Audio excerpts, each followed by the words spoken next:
Hello friends, welcome to my channel. पिछले कुछ दिनों में मैंने रेड फ्लैग्स को लेकर वीडियो बनाए, तो कुछ कमेंट्स आए, कुछ मुझे व्हाट्सएप पर मैसेजेस भी आए कि सर चलो रेड फ्लैग्स तो ठीक है, इस तरह रिजेक्शन के तो हज़ारों रीज़न हो सकते हैं, तो सर फिर तो हम शादी ही नहीं कर पाएंगे। तो सर आप एक्सेप्टेंस का रीज़न बताओ, ग्रीन फ्लैग बताओ। तो आज के वीडियो में मैं आपको बताने वाला हूँ the biggest green flag in a girl for marriage. And ये सबसे इम्पॉर्टेंट चीज़ है। तो ऐसा नहीं है कि आपको बाकी सब पैरामीटर्स को इग्नोर करना है, तो बाकी सब पैरामीटर्स भी अपनी जगह हैं, बट ये जो एक पैरामीटर है इसकी वजह से बहुत ऐसी चीज़ें हैं जो अपने आप सॉर्ट हो जाती हैं। एंड अगर ये एक पैरामीटर है तो आप बहुत सारे मैरिटल कॉन्फ्लिक्ट्स को अवॉइड कर सकते हैं आफ्टर द शादी। तो अब उस ग्रीन फ्लैग की बात करते हैं। तो अगर वो जो पोटेंशियल पार्टनर हैं, अगर वो जो लड़की है, अगर वो काम करती है, अगर वो पैसा कमाती है एंड अगर वो शादी के बाद भी काम को कंटिन्यू करना चाहती है, तो this is the biggest green flag in a girl for marriage. इस चीज़ को आप ज़रूर रियलाइज़ करें। एंड आज के वीडियो में पहले तो मैं आपको बेनिफिट्स बताने वाला हूँ, the benefits of marrying a working girl. And उसके बाद मैं आपको कुछ मिसकंसेप्शंस भी बताने वाला हूँ। तो कुछ मिसकंसेप्शंस रहते हैं वर्किंग गर्ल्स को लेकर, उनको भी हम क्लियर करने वाले हैं। तो जो दूसरा मिसकंसेप्शन रहेगा वो तो सबसे इम्पॉर्टेंट रहेगा, उससे आपके सारे डाउट्स क्लियर हो जाएंगे। तो मेरी रिक्वेस्ट यहाँ पर ये रहेगी कि आप पहले इन मिसकंसेप्शंस को सुन लें, उसके बाद ही कमेंट सेक्शन में पोस्ट करें। तो बहुत ही इम्पॉर्टेंट वीडियो रहने वाला है, ज़रूर इसको लाइक करें, चैनल को सब्सक्राइब करें। तो चलिए शुरू करते हैं। तो पहले हम बेनिफिट्स की बात करते हैं। तो the first benefit is when you marry a working girl, तो शादी के बाद जो कलेश हैं वो बहुत कम हो जाते हैं।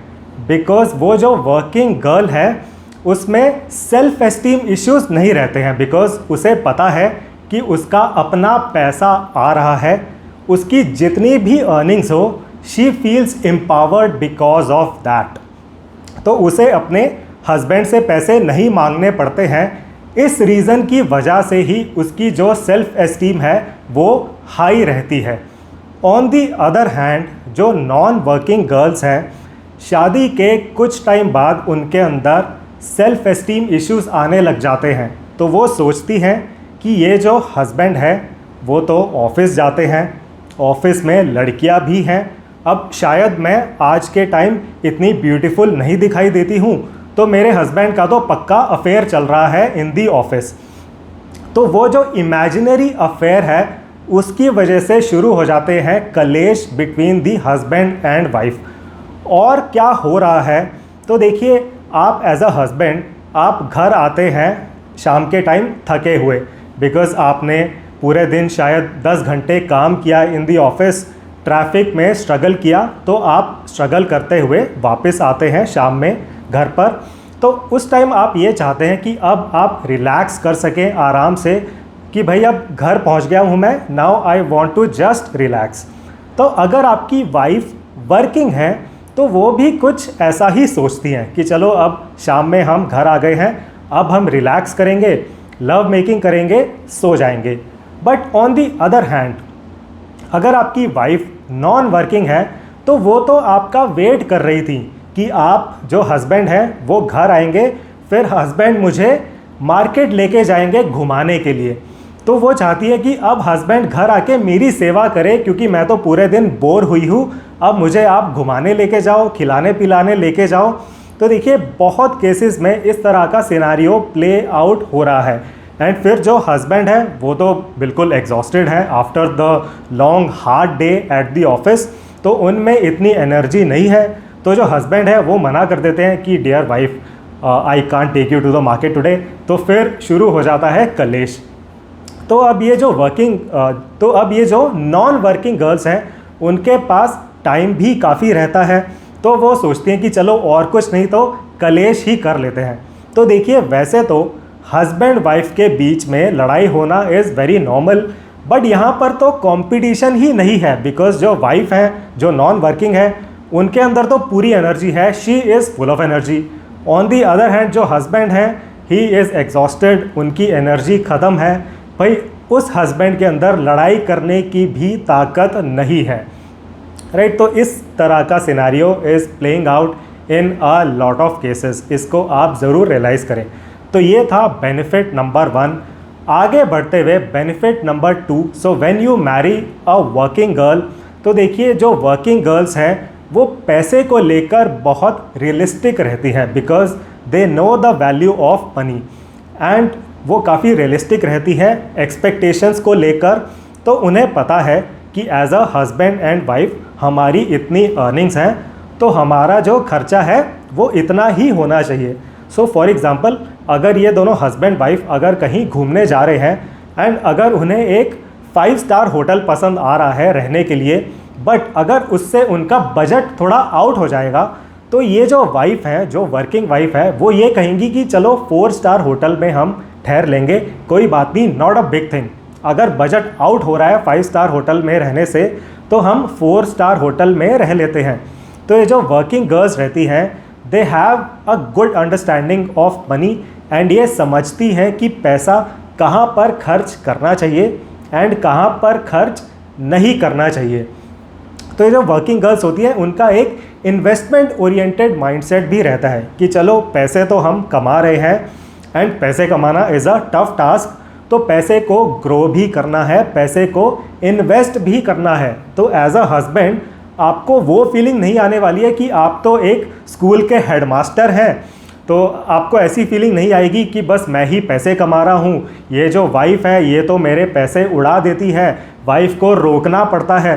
तो वैसी फीलिंग आपको नहीं आने वाली है when you marry a working girl, because वो जो वर्किंग गर्ल है, शी नोज़ कि पैसे कमाने के लिए 200 घंटे महीने में काम करना पड़ता है, ट्रैफिक में स्ट्रगल करना पड़ता है ऑन अ डेली बेसिस, तब जाके वो पैसे आते हैं at the end of the month. तो वो समझती हैं कि पैसे को समझदारी से खर्च करना चाहिए। तो इस मैरिज में हस्बैंड वाइफ के बीच खर्चे को लेकर जो कॉन्फ्लिक्ट्स हैं वो काफ़ी कम हो जाते हैं। तो ये दूसरा बेनिफिट था of marrying a working girl. आगे बढ़ते हुए benefit number 3, so when you marry a working girl, तो जो हस्बैंड के ऊपर जो वर्क स्ट्रेस है वो कम हो जाता है। तो ये मैं आपको समझाता हूँ। तो देखिए, जब सिर्फ हस्बैंड पैसे कमाते हैं तो उनके ऊपर काफ़ी प्रेशर रहता है कि भाई अगर जॉब चली गई तो क्या होगा, अगर हाइक नहीं मिली तो क्या होगा। तो जो एस्पिरेशंस हैं, इन्फ्लेशन है, वो तो बढ़ती जा रही है, तो खर्चे तो बढ़ते जा रहे हैं। तो अगर इन हस्बैंड को कोई भी ऐसी न्यूज़ सुनाई देती है कि अच्छा रिसेशन आ रहा है या फिर थोड़ा स्लो डाउन आ रहा है, तो उनकी तो सांसें थम जाती हैं, सांसें रुक जाती हैं, right. And I am pretty sure आप इस चीज़ के साथ आइडेंटिफाई कर रहे होंगे। तो जब सिर्फ और सिर्फ हस्बैंड ही काम करते हैं, उनके ऊपर एक एडिशनल स्ट्रेस रहता है, उनके अंदर एक एंग्जाइटी रहती है, एंड उन्हें अपने बॉस के सामने भी थोड़ा डर के रहना पड़ता है कि अच्छा डियर बॉस आप बताइए क्या करना है, मैं सब काम कर दूंगा boss, yes yes yes. Boss के सामने उनके मुंह से नो ही नहीं निकलता है, बिकॉज ये जो हस्बैंड हैं उन्हें पता है कि जो उनकी गृहस्थी है it is dependent on his job only. अगर उनकी जॉब में कोई इशू हुआ तो यहाँ पर द गृहस्थी विल फॉल डाउन। तो ये डर रहता है, ये एक एडिशनल स्ट्रेस रहता है उनके दिमाग में। ऑन दी अदर हैंड, अगर आपकी वाइफ वर्किंग है, if you marry a working girl, तब आपके अंदर एक नेचुरल सेंस ऑफ कॉन्फिडेंस आ जाता है। फिर आप ये सोचते हैं कि भाई हमारे पास तो 2 जॉब्स हैं, मेरी जॉब है एंड मेरी वाइफ के पास भी अर्निंग का एक ज़रिया है।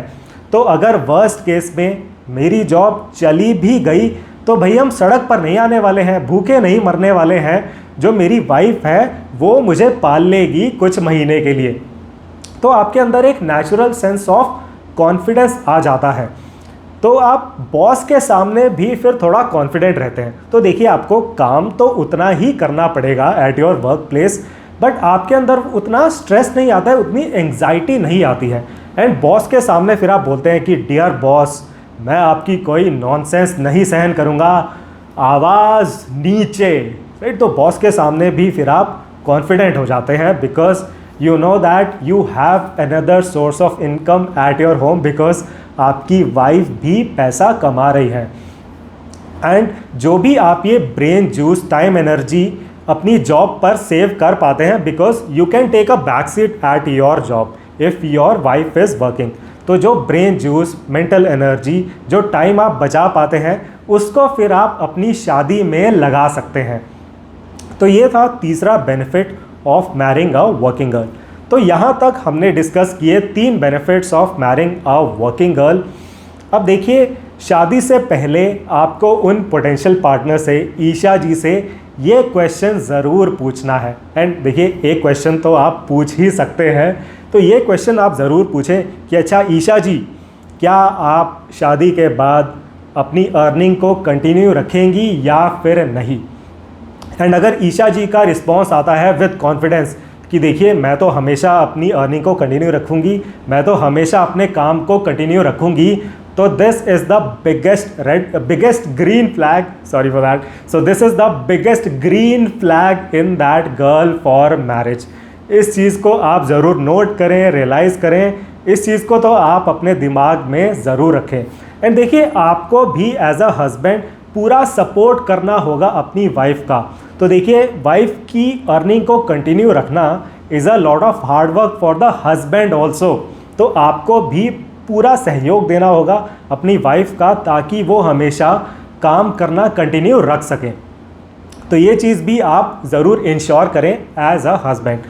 अब आगे बढ़ते हैं, तो कुछ मिसकंसेप्शंस रहते हैं वर्किंग गर्ल्स को लेकर। ये मिसकंसेप्शंस आपको बहुत जगह सुनने को मिलेंगे, तो इन मिसकंसेप्शंस को हम क्रश करने वाले हैं। इन मिसकंसेप्शंस के बारे में मैं आपको एक क्लियर आइडिया, क्लियर व्यू देने वाला हूँ, बिकॉज आई नो दैट अभी भी बहुत लोगों का ऐसा माइंडसेट है कि भाई लड़की तो हाउस वाइफ ही होनी चाहिए। तो 2 मिसकंसेप्शंस मैं आपको बताने वाला हूँ यहाँ पर। तो पहला मिसकंसेप्शन क्या रहता है कि हाउस वाइफ है तो सेवा करेगी।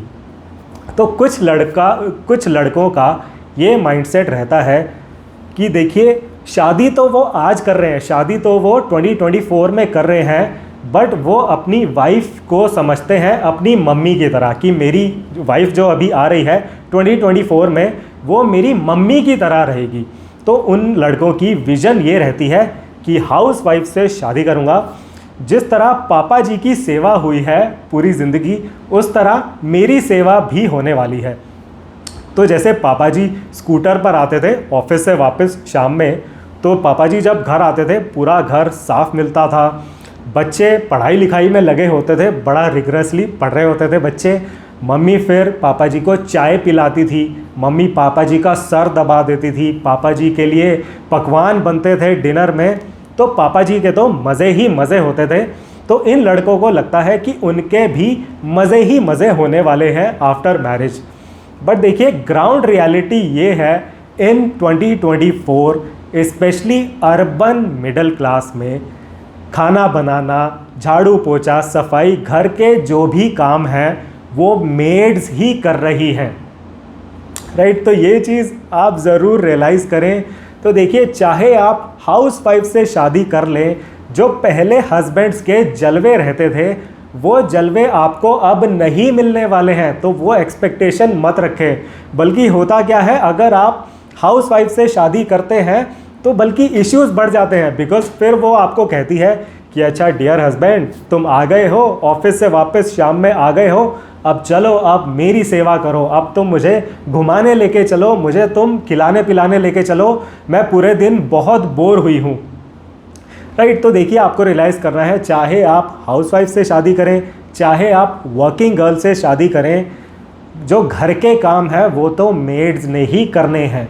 This is the ground reality for urban middle class as of August 2024। तो ये था पहला मिसकंसेप्शन। दूसरा मिसकंसेप्शन, ये तो आपको हर जगह सुनने को मिलेगा। इस मिसकंसेप्शन को तो हम बहुत अच्छे से क्रश करने वाले हैं। तो दूसरा मिसकंसेप्शन है कैरेक्टर डाउट्स, तो बहुत लोगों से आपको ये सुनने को मिलेगा कि भाई अगर वर्किंग गर्ल है, वर्किंग वाइफ है तो अफेयर रहेगा। तो अगेन यहाँ पर मैं आपको बताना चाहूँगा ground reality as of August 2024। तो देखिए कॉरपोरेट्स ने एम्प्लॉयज़ को इतना टाइट कर रखा है, कॉरपोरेट्स ने एम्प्लॉयज़ के साथ इतनी अच्छी मैच फिक्सिंग कर रखी है कि जो अनमैरिड एम्प्लॉयज़ हैं वो भी आपस में अफेयर नहीं कर रहे हैं, राइट। तो उनके मन में एक डर है कि अगर अनमैरिड हैं हम दोनों आपस में अफेयर कर लेंगे तो पता नहीं क्या हो जाएगा, राइट। तो आप रियलाइज़ कर सकते हैं, आप इस चीज़ को इमेजिन कर सकते हैं कि अगर अनमैरिड एम्प्लॉयज़ में इतना डर है तो मैरिड एम्प्लॉयज़ के अफेयर का तो आप भूल ही जाइए। वो बस आपकी इमेजिनेशन है कि अच्छा वर्किंग वाइफ है तो अफेयर कर लेगी। एंड आई नो दैट कोई 1 in a million केस होता है ऑफ वर्क प्लेस अफेयर जो न्यूज़ में छा जाता है। तो ये 1 in a million केस रहेगा कि एक्स्ट्रा मैरिटल अफेयर है ड्यू टू वर्क प्लेस। तो इस केस को न्यूज़ वाले हर जगह छाप देते हैं, ये केस जो है छा जाता है तो लोग उसी केस को रेफरेंस बना लेते हैं कि भाई वर्किंग वाइफ तो ऐसा ही करती है। Now on the other hand करोड़ों महिलाएं हैं, करोड़ों लेडीज़ हैं ऑल अक्रॉस द वर्ल्ड जो अर्न कर रही हैं पैसा, जो पैसा कमा रही हैं एंड वो अपने घर को भी बहुत अच्छे से चला रही हैं। ऐसी करोड़ों लेडीज़ हैं all across the world, not only in India, all across in every country ऐसा हो रहा है। तो ये जो वर्किंग लेडीज़ हैं they are completely loyal to their work, they are loyal to their family, they are loyal to their husbands and they are very good homemakers also। तो आप एक सही रेफरेंस पॉइंट पकड़ें, it is very very important. जो वो news articles छपते हैं, एक ही news article रहेगा, एक ही न्यूज़ रहेगी, एक केस रहेगा, उसको वो हर जगह ब्रॉडकास्ट कर देते हैं। उसको रेफरेंस पॉइंट मत माने, आपका रेफरेंस पॉइंट होना चाहिए ये जो करोड़ों महिलाएं हैं all across the world who are working also earning money and they are very good homemakers as well। तो आई होप जो भी मैंने इस वीडियो में पॉइंट्स कवर किए आपको काफ़ी प्रैक्टिकल लगे होंगे। So thank you very much for watching this video, see you in the next one.